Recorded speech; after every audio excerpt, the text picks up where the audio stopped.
కేసి నేను రఘునే కాదు నిన్ను అధపాతాళానికి తొక్కుతాను, ఈరోజు నువ్వు విజయం సాధించవచ్చు అని చెప్పి అంత ఆవేశపూరితంగా రఘురామకృష్ణరాజు గారు మాట్లాడడం, అసలు ఎందుకు ఆయన లూజ్ అవ్వాల్సి వచ్చిందండి ఆ సీటుకి సంబంధించి?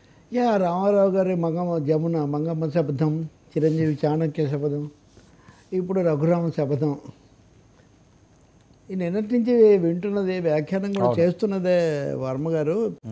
మీరు మన ఎడతెగని ఫ్రాంక్లీ విత్ తెలకపల్లి గుర్తుపెట్టుకుంటే ఈ ఫినామినా, ఈ సినేరియో ఇలా ఉంటుంది, ఉండే అవకాశం చాలా ఉంది. ఎవరు ఆయన సొంతం చేసుకుంటున్నారు, ఓన్ చేసుకుంటున్నారు, ఈ ప్రశ్నలు ఉత్పన్నమవుతూ వచ్చాయి.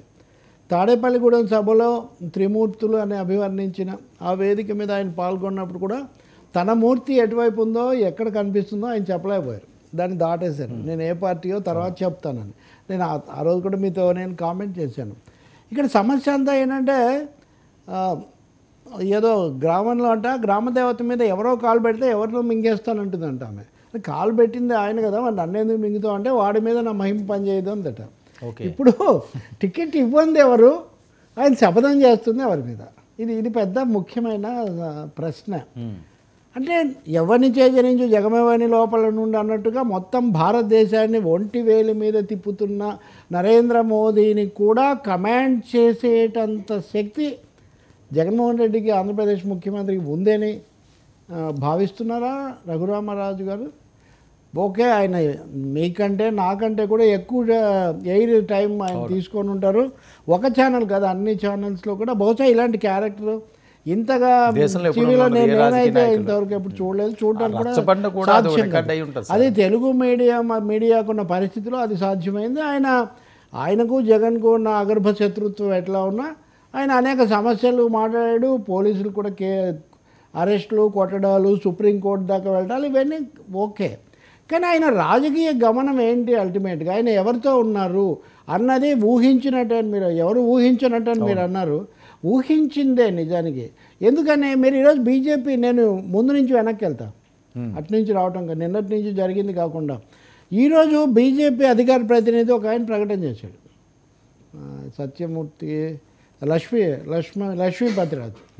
ఓకే, ఏమనంటే మేము టికెట్ ఇవ్వలేదని మా మీద పడతారంటే, ఆయన మా పార్టీలో చేరాడా? ఓకే, మా పార్టీలో చేరని, పైగా వీళ్ళ పార్టీ నుంచి వెళ్ళి వైసీపీలో చేరడం ఇది వరకు. కాబట్టి మా పార్టీలో చేరని వ్యక్తికి మేము ఎలా టికెట్ ఇస్తాం? అసలు మేము టికెట్ ఇవ్వకపోవటము, మేమేదో అన్యాయం చేసామనే ఆలోచన ఇది ఎందుకు వస్తుంది? ఈ ఆరోపణ మా మీద ఎందుకు? ఆయన నిజంగా చేరుంటే మరి ఆయన లెక్కేదో ఆయన వేసుకొని ఉండొచ్చు. చివరి నిమిషంలో వాళ్ళు తనకు కబురు చేస్తే అప్పుడు వెళ్ళి చేరుదామని. కానీ అవకాశం రాలేదు. తెలుగుదేశం సీట్లు ఆగి ప్రకటించినప్పుడు కూడా ఈ విషయం మనం చర్చించాం. అంటే తెలుగుదేశం మీద వేసుకోదలుచుకోలేదు, ఆయన తీసుకుంటే మాకు సీటు పెంచండి, లేకపోతే మీ ఇష్టం అన్న పద్ధతిలో వాళ్ళు ఉన్నారని. ఈయన తెలుగుదేశంలో కూడా చేరలేదు. సో ఫెన్స్ సిట్టర్ అంటారే, చివరి నిమిషం వరకు ఎటు వెళ్ళాలో తేల్చుకోకుండా ఉన్నటువంటి వ్యక్తి, దీర్ఘసూత్రుడు అని మనకు 3 చేపలు ఉంటాయి కదా. ఈ పరిస్థితి ఒక విధంగా స్వయంకృతము, రెండవది రాజకీయ పార్టీల యొక్క స్వభావం కూడా. ఇక్కడ ప్రశ్న మోదీ పవర్ఫుల్లా, జగన్ పవర్ఫుల్లా? ఆయన మొత్తం బీజేపీ వ్యవస్థను జగన్కు లోబడిపోయిందని చెప్తున్నారా? పైగా సోము వీర్రాజును కూడా తీసుకొస్తున్నారు. అంటే జాతీయ బీజేపీ నాయకులు, రాష్ట్ర బీజేపీ నాయకులు ఇప్పటి వరకు ఏం మాట్లాడుతున్నారు? వీళ్ళే ఏం విమర్శ చేస్తున్నారు? జగన్ కేసులకు భయపడి మోదీకి లోబడి ఉన్నాడు, మోడీకి మడుగులు ఒత్తుతున్నాడు, మోదీకి లోబడి ఉన్నారు, అది కదా విమర్శ. ఇప్పుడు హఠాత్తుగా మోదీ జగన్ ఒత్తిడి వల్ల టికెట్ ఇవ్వలేదు, దానికి సోము వీర్రాజు కూడా రాయబారి అయ్యారు అంటే, ఇప్పుడు కూడా మోదీని కానీ వాళ్ళని అనుకోపోగా ఈయన అనడం అంటే ఈయన అంత పవర్ఫుల్లా? నా పెద్ద ప్రశ్న. పోని జగన్ పవర్ఫుల్ అని ఒప్పుకుందాం, చంద్రబాబు నాయుడు కూడా జగన్ మాట వింటాడా?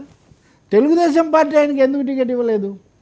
పోస్టర్ బాయ్ అనే పదం కూడా వాడాను మీ దగ్గర. నేను పోస్టర్ బాయ్గా 2 సంవత్సరాల పాటు ఎవరు మాట్లాడకపోయినా, అది ఏ సభ అయినా తప్పకుండా వేదిక మీద ప్రత్యక్షమై సభికులను అలరించి కాస్త ఆవేశం తెప్పించిన రఘురామకృష్ణరాజు కోసం ఒక సీటు ఎందుకు ఇవ్వలేదు? ఈ ప్రశ్నలన్నీ ఉత్పన్నం అవుతాయండి. బీజేపీ పోనీ ఇప్పుడు ఇచ్చిన వాళ్ళు ఏమైనా ఒరిజినల్ బీజేపీ వాళ్ళ? మీరు చెప్పిన భూపతిరాజు, శ్రీనివాస్ వర్మ తప్ప ఇంకే ఒక్క శ్రీనివాస రాజు రాజు రాజు ఓకే, మీకే క్షత్రియ. తెలియదు, మీకే తెలియదు. ఓకే, ఆయన తప్ప మిగిలిన వాళ్ళు అందరూ కూడా బయట నుంచి వచ్చిన వాళ్ళే. అందుకే నేను అన్నాను బయటి వారైతే ముద్దు, ఇంటి వారైతే కంటగింపు అన్నట్టుగా అందరూ బయట నుంచి వచ్చిన వాళ్ళే. అందులో నిన్న ఆఖరికి సాయంత్రం చేరిన ఆయన కూడా టికెట్ ఇచ్చారు. మరి 2 ఏళ్ల నుంచి ఘోషిస్తున్నా ఈయనకి ఎందుకు ఇవ్వలేదు? కాబట్టి నేను అనేది ఏంటంటే ఆయన చెప్పిన దానికంటే ఎక్కువ రాజకీయం దీంట్లో దాగి ఉంది. దానికి బలమైన కారణాలు కూడా ఉండాలి. రెండవది ఆయన పద్ధతులు, లేకపోతే రేపు ఉత్తర వచ్చే సమస్యల గురించి కూడా వాళ్ళకి ఏమైనా ఆలోచనలు ఉండాలి. అంటే బలంగా